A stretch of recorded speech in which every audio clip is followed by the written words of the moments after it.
Hello guys, फिर से आपका क्या स्वागत है मेरे चैनल पे। और हम लोग का जो टॉपिक चल रहा था एनपीओ, आज उसके हम लोग लेक्चर नंबर 10 पे आ गए। आई होप आप लोग लेक्चर नंबर 9 तक पे अपना पकड़ बना लिए होंगे। अभी तक हम लोग सीखे क्या है, एक बार क्विक रिवीजन जस्ट कर लेते हैं। हम लोग सीखे हैं कि किसी भी एनपीओ को फाइनल अकाउंट्स बनाना पड़ता है। ठीक है, फाइनल अकाउंट्स में ये 3 चीज़ बनाती थी। रिसीट्स एंड पेमेंट अकाउंट जो कैश बेसिस पे चलती थी, वो ड्यूरिंग द ईयर का सारा रिसीट्स और सारा पेमेंट रिकॉर्ड करते थे। न केवल रेवेन्यू नेचर का आइटम बल्कि कैपिटल नेचर का भी आइटम हम रिकॉर्ड करते थे। जैसे कि अगर सैलरी पे कर रहे हैं वो भी लिखते थे और फर्नीचर खरीदते थे वो भी लिखते थे, क्योंकि दोनों के चलते मेरा कैश घटता था। फिर बात किए थे, हल्का आइडिया लेते हम इनकम एंड एक्सपेंडिचर का, ये देखने के लिए कि पार्टिकुलर उस ईयर में उस ट्रस्ट के पास, उस एनपीओ के पास टोटल इनकम कितना हुआ, टोटल एक्सपेंडिचर वो कितना किया। और लास्ट में जो यहाँ निकल गया था वो तो सरप्लस या डेफिसिट निकल गया था। बिकॉज प्रॉफिट और लॉस इसलिए नहीं बोलते थे क्योंकि ये एनपीओज प्रॉफिट्स कमाने के लिए नहीं बैठे होते थे। फिर हम लोग बात की थी, इसको बैलेंस शीट्स भी बनाना पड़ता था, ये देखने के लिए कि आज तक उसके पास क्या स्ट्रेंथ है, कितना वो एसेट्स जमा किया और कैपिटल फंड और लायबिलिटी क्या होता था। फिर हम लोग छोटा छोटा कॉन्सेप्ट में एक कॉन्सेप्ट डिस्कस किए थे, fund based accounting. Fund based accounting में हम लोग डिस्कस किए थे डोनेशन या जो भी मतलब फंड आती है वो अगर स्पेसिफिक कंडीशन के साथ में आती है तो उसको हम लोग को फंड बेस्ड अकाउंटिंग में डील किए थे कि वो एक लायबिलिटी की तरह ट्रीट होता था। ठीक है, उसके बाद हम लोग लास्ट दो क्लास में हम लोग डिस्कस किए थे कॉस्ट ऑफ मटेरियल कंज्यूम, जिसमें हम ये देखते थे कि ड्यूरिंग द ईयर अगर स्टेशनरी या मेडिसिन का स्टॉक मेंटेन होता है तो उस केस में पार्टिकुलर ईयर में जितना मटेरियल हम लोग कंज्यूम किए थे उस चीज़ को हम लोग इनकम एंड एक्सपेंडिचर में दिखाते थे। इसके लिए हम लोग 2 अकाउंट बनाते थे, एक स्टॉक अकाउंट और एक क्रेडिटर अकाउंट। यानी क्रेडिटर अकाउंट से हमको ये पता चलता था कि ड्यूरिंग द ईयर हम क्रेडिट परचेज कितना किए थे। ठीक है, अगर क्रेडिट परचेज हमको दे दिया होता था तो फिर हमको क्रेडिटर अकाउंट बनाने का जरूरत नहीं पड़ता था, केवल स्टॉक अकाउंट से ही मेरा काम चल जाता था। ठीक है, अब क्या हो रहा है, आज हम छोटा छोटा कुछ ब्रीफ कॉन्सेप्ट का डिस्कस करना चाहते हैं जिसका बड़े क्वेश्चन में यूज आएगा। ठीक है, जैसे आज बेसिक सम पे डिस्कस करेंगे। आज कुछ अपना टॉपिक स्टार्ट नहीं हो रहा है, बस फाइनल अकाउंट्स में जो पोस्टिंग होने वाला है उस पर हम लोग बात करने वाले हैं। जैसे इनकम एंड एक्सपेंडिचर अकाउंट जब हम बनाएंगे, एक्सपेंडिचर, इनकम, दूसरा चीज़ बनाएंगे बैलेंस शीट्स। ये बनाएंगे नहीं, बस ब्रीफ बेसिक टर्म्स का हम आइडिया ले रहे हैं, बेसिक टर्म्स जिसका यूज आएगा जो आपको दिया रहेगा। ठीक है, जैसे entrance fee, receipts and payment में लिखा होगा रिसीप्ट साइड टू इंट्रांस फी। तो सर इंट्रांस फी को कहाँ दिखाया जाए, इनकम में दिखाएं, रेवेन्यू रिसीट्स बोले या कैपिटल रिसीट्स बोले? इसका जवाब है इंट्रांस फी रेवेन्यू रिसीट्स होता है। यानी आप जब जब एंट्री लेंगे आपको इंट्रांस फी ईयरली यानी रेकरिंग नेचर का होता है, हर बार आपको इंट्रांस फी देना पड़ेगा। तो इंट्रांस फी को आपको यहाँ दिखाना होगा इनकम एंड एक्सपेंडिचर में बाय इंट्रांस फी। ठीक है, इसमें कोई डाउट नहीं होगा इंट्रांस फी को कहाँ दिखाना है, क्लियर। उसके बाद रिसीट्स एंड पेमेंट में लिखा होगा एडमिशन फीस। तो एडमिशन फीस भी बहुत ऑर्गेनाइजेशन क्या करता है, स्कूल कॉलेज का होता है, ये ईयरली बेसिस पे लेती है, तो ये भी रेकरिंग नेचर का हो गया। तो जैसे इंट्रांस फी को हम रेवेन्यू रेकरिंग नेचर का इनकम बोलते हैं, तो एडमिशन फीस भी आपको यहाँ भी दिखाना पड़ेगा, यानी ये भी रेकरिंग नेचर का हो गया बाय एडमिशन फी।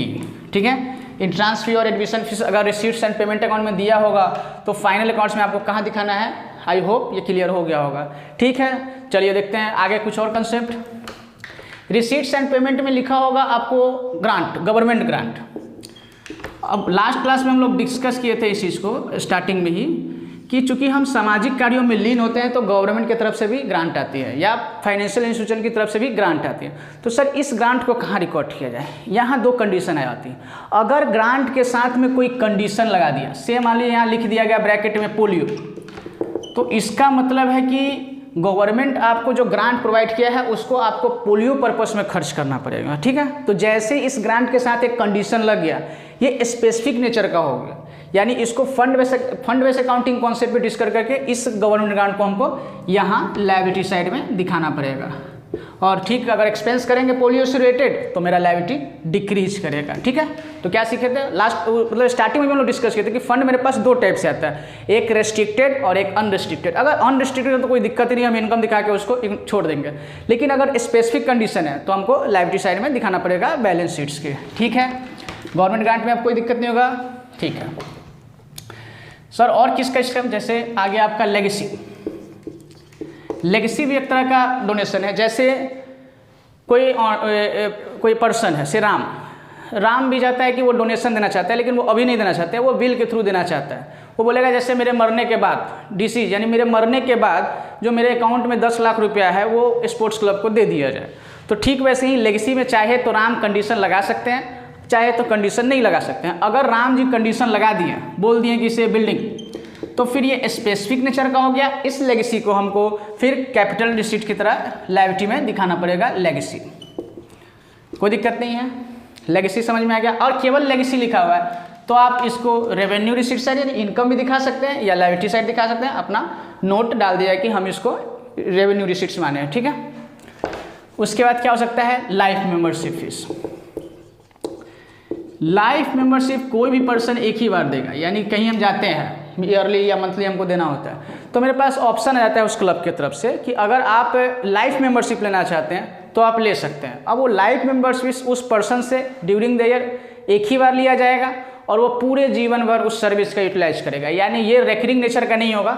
इस रेकरिंग नेचर का नहीं होने के कारण इसको हम इनकम में नहीं दिखाएंगे, हम इसको अपने कॉर्पस में यानी कैपिटल फंड में इंक्लूड कर देंगे लाइफ मेंबरशिप फीस को, ठीक है। तो लाइफ मेंबरशिप कहाँ दिखाएंगे, समझ में आ गया। इनकम बिना दिखा के इसको हमको बैलेंस शीट्स के कैपिटल फंड में ऐड करके दिखाना पड़ेगा, ठीक है।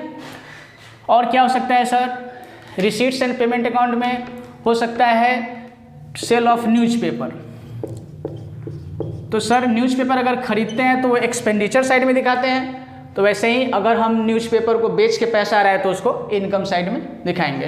ये सब कुछ छोटा छोटा टॉपिक है जो आपको ध्यान रखना चाहिए। इनकम मैनेजमेंट और बैलेंस शीट जब सवाल हम बनाएंगे तो यहाँ पे ये आइटम सब हमको काम में आएगा, ठीक है। अगले वीडियो में हम एक नए कॉन्सेप्ट के साथ मिलेंगे जिसका नाम होगा सब्सक्रिप्शन अकाउंट, जो एक इंपॉर्टेंट एडजस्टमेंट है क्योंकि उससे भी 3 नंबर का सम आपका आता है। यानी जो हम फंड बेस्ड अकाउंटिंग और कॉस्ट ऑफ मिनरल कंज्यूम पढ़े थे, तो उस दोनों में से कोई एक सम और करके सब्सक्रिप्शन का एडजस्टमेंट आपसे सेपरेट क्वेश्चन में पूछा जाता है। यानी कॉस्ट ऑफ गुड्स मतलब कॉस्ट ऑफ मटेरियल कंजम्पशन या सब्सक्रिप्शन अकाउंट में आपको और करके सम मिलेगा। इस पे आपको आई होप कि पकड़ बन गया होगा। आप सारा सम बनाइएगा, आपका पकड़ बन जाएगा उस पर। और नेक्स्ट वीडियो में हम लोग सब्सक्रिप्शन अकाउंट पे डिटेल में डिस्कशन करेंगे क्योंकि ये बहुत इंपॉर्टेंट टॉपिक है। अगले वीडियो में केवल डिस्कशन करेंगे, उसके नेक्स्ट वीडियो में हम लोग पूरा सम का प्रैक्टिस करेंगे ताकि ये भी आपके ग्रिप में आ जाए, क्योंकि सब्सक्रिप्शन एक मेजर स्रोत माना जाता है किसी भी एनजीओ का। तो उसको हम लोग डिटेल में देखेंगे आने वाले वीडियो में। मिलते हैं हम लोग अगले वीडियो में। Thank you.